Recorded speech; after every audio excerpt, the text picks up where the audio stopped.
Okay, what we have here is our Delta Rockwell Toolmaker's grinder. Beautiful older example of machines that were well taken care of. It's in its original paint, hasn't been repainted. All the handles and original hardware are with the machine. The column's nice and clean and not gouged up, and it's got a very nice permanent magnetic chuck with it. The brand is Brown and Sharp. Single phase power. Let me go ahead and turn it on for you. It's a belt driven spindle and it's operating very smoothly. The handles on the machine operate very nice and smooth.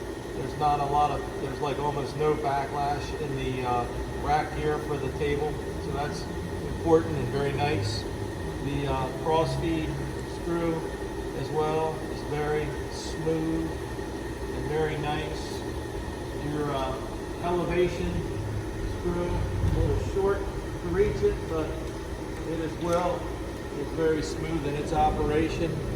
There's a lubrication reservoir behind the spindle guard that you can turn on and off manually to drip feed the spindle oil as you need it, while you're running it, should I say, and then you turn it off when you're finished running it.